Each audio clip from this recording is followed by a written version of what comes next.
is Lucas Kuntz, a former Marine Corps captain who served 2 tours of duty in Afghanistan. He is now a Democratic candidate for Senate in Missouri.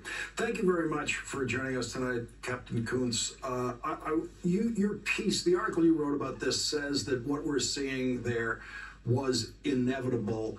When did you come to believe that this was inevitable?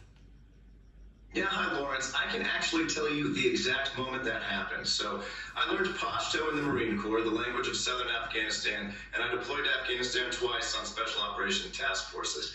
And I remember the first time I was there, I spoke to everyone when I was there, Afghan security forces, normal people, everyday people, and even the Taliban. And I was interviewing this Taliban guy in the Herat City Penitentiary, and I asked him, "Sir, do you know why you're here?"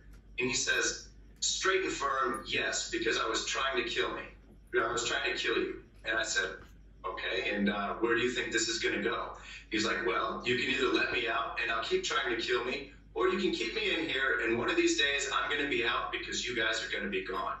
And based on all my interactions with everyone else I'd had, I saw that, this is when it's going to happen. It's inevitable. When I was there in 2014, 13 years we'd been in Afghanistan, and my unit and me were doing absolutely everything for the Afghan forces. We were doing their logistics, we were getting them ammo, food, all sorts of supplies. And so for the idea that we'd stay 7 years later and something would somehow change was absolutely wrong. It's been inevitable for a long time, and most people who were there would say the exact same thing.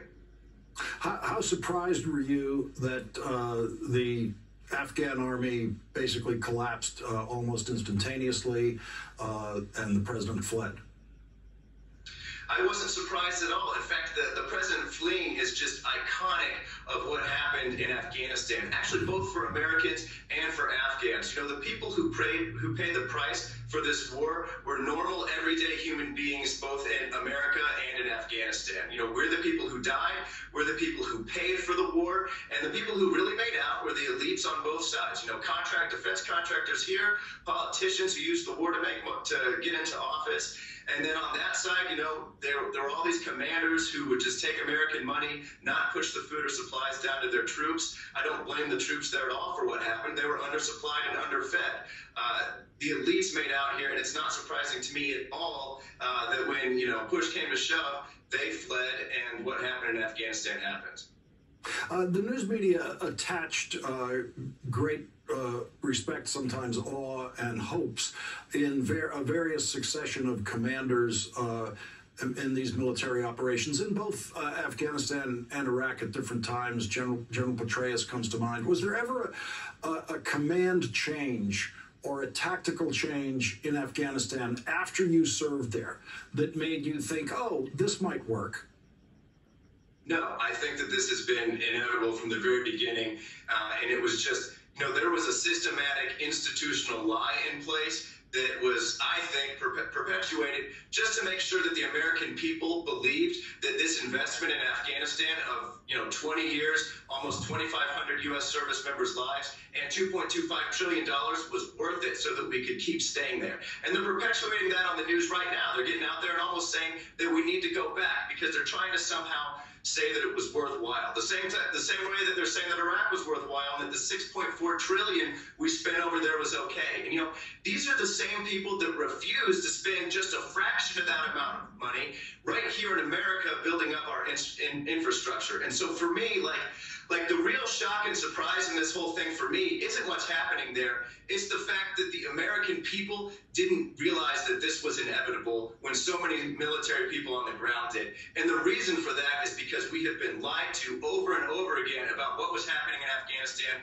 what their capabilities were, and what we were getting for that investment. We weren't getting anything for that investment, and it's a real shame that places like where I grew up in Missouri are falling apart now, and they could have really used the investment instead.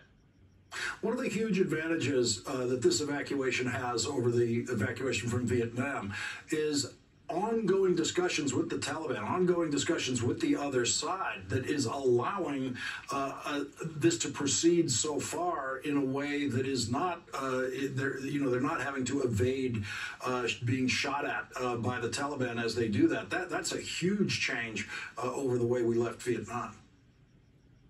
Yeah, look, I hope it stays that way. It's good right now for the military service members who I know are working around the clock, literally around the clock, to make sure we get as many people out as we can. And so, the media is super interested in this right now. Where was the media for the last 5, 10 years for Afghanistan? They weren't there. And my question now is, how about for the next 5 or 10 years? Are they going to keep a highlight and a spotlight on what's going on in Afghanistan so that the international community knows what's happening and can pressure the Taliban to do the right thing? Or are they just going to look at it right now and then go ahead and leave? I don't know, but I know that what we need to do is keep a focus there so we can make sure to protect everyone as best we can who actually does have to stay and give them the best life possible. Lucas Coons, thank you very much for joining us tonight. I'd love to have you come back at some point to talk about your campaign for Senate in Missouri. Really appreciate you being here tonight.